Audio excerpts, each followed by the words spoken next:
पर वो नहीं कर पाएगा क्योंकि तुम उसकी पहुंच में नहीं हो, और मैं तुम्हें कुछ होने नहीं दूंगी।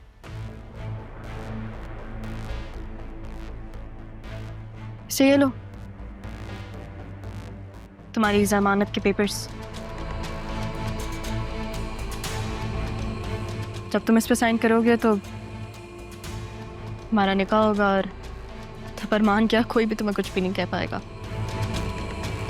साइन करो।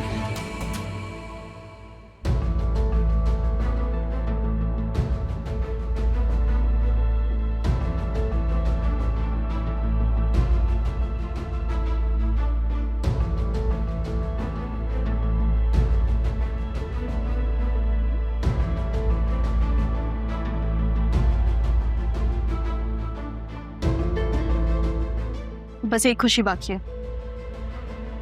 क्या खुशी? जब तुम सबके सामने बतूल को छोड़ोगे।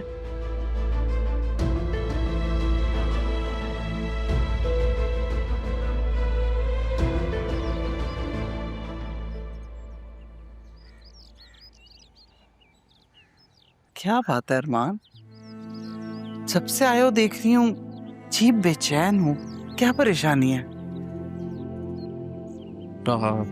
सैफ हाउस में अपना निकाह का इवेंट प्लान कर रही हूँ। क्या?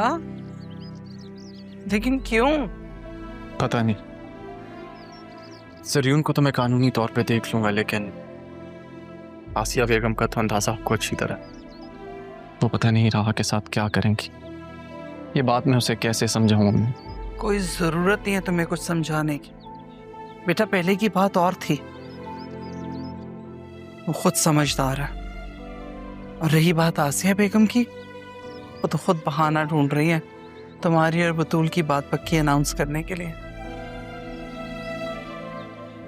आपने क्या कहा उनसे?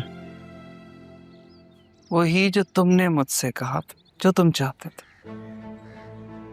Thank you, thank you so much. बेटा तुम राहा के लिए अब तक इतना सब कुछ कर रहे हो, तो क्या मैं अपने बेटे के लिए इतना सा भी नहीं कर सकता?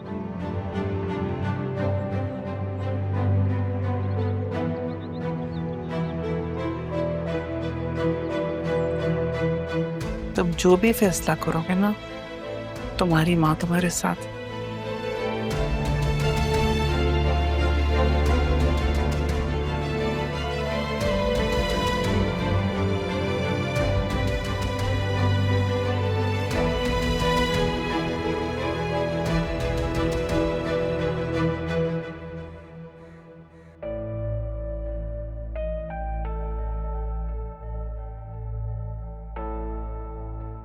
हदील, वो जो बैरिस्टर रफीक है उनसे बात की? किस लिए? यही कि पापा ने अपनी बिल में सब कुछ राहा का कर दिया। हमारी बेटी के हिस्से में तो कुछ भी नहीं आया, और ये फेयर बात तो नहीं है। आसिया, जो कुछ भी मेरा है वो बतूल का है। पापा किसी का हक कैसे मार सकते हैं? वो ऐसा कैसे कर सकते हैं? अरे मैं तुमसे कह रही हूँ ना, ये सारा उसी का किया धरा है। क्या कहना चाह रही हो? किसने तुमसे क्या कहा है? अब तुम्हारी अपनी बेटी तकलीफ में है, टूट फूट गई है वो नजर नहीं आ रहा? मुझे पूरा यकीन है ये सारी साजिश राहा की और जरियून की है। इसीलिए वो निकाह के बाद आई, और आई भी तो अरमान के साथ, ताकि हम जरियून को मासूम समझें और अपनी बेटी का निकाह कर दें उसके साथ। राह का पीछा छोड़ दो आसिया, पहले दिन से उसके पीछे पड़ी हुई हो, अब बस करो। इतनी नफरत क्यों है तुम्हें उससे? मैं उससे नफरत नहीं, इनफैक्ट वो मुझसे नफरत करती है। और कितनी वकालत करोगे उसकी? उसका चेहरा तो वो आ गया है ना सामने। बस बस बस, जाओ यहां से, मुझे अकेला छोड़ दो। क्यों क्यों अकेला छोड़ दूं? बात ना करूं? तो मुझे बात नहीं करनी, तुम यहां से जाओ, मैं यहां सुकून से अकेले बैठना चाहता हूँ। Please leave.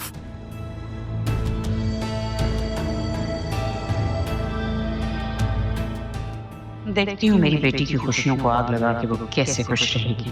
लगता है अब मुझे ही कुछ करना होगा, किसी का सहारा नहीं लूंगी। ओके।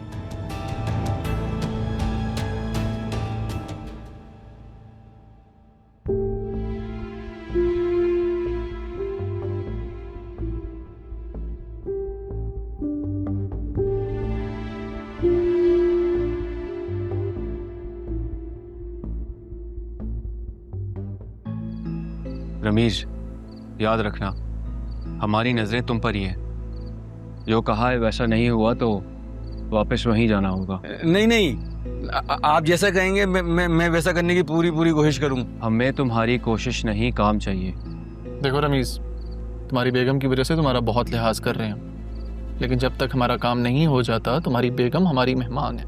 अरे अरमान साहब, आप बड़े आदमी हैं, ये मर्दों की बातों में आप औरतों को क्यों मेहमान बना रहे हैं? तुमसे जितना कहा तुम उतना करो। ना तुम हमसे मिले ना हमने तुम्हें कुछ कहा, समझे? मैं बस एक बार खालिदा से मिलना। समझे नहीं तुम? ठीक है।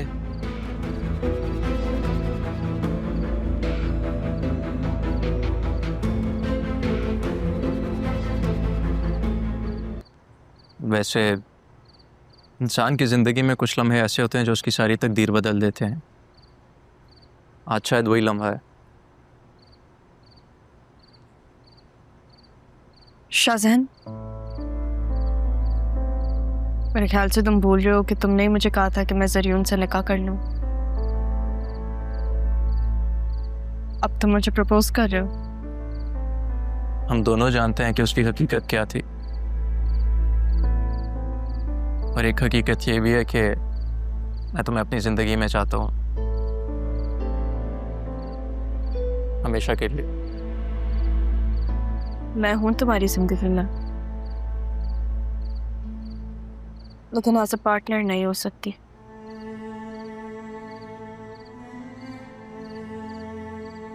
मेरी जिंदगी में अभी बहुत मुश्किल वक्त गुजरा है। मैंने बहुत कुछ पाया, बहुत कुछ खोया, और उसमें तुम्हारी एक बेलौस दोस्ती भी थी। तुमने मेरा तब साथ दिया जब सब जो मेरे अपने थे, मुझसे मोहब्बत करते थे, मेरे खिलाफ खड़े थे। तुम्हारी दोस्ती को नहीं खोना चाहती, इसको किसी रिश्ते में बांधकर मैं ऐसे नहीं खोना चाहती। तो क्या हम हमेशा दोस्त रहेंगे?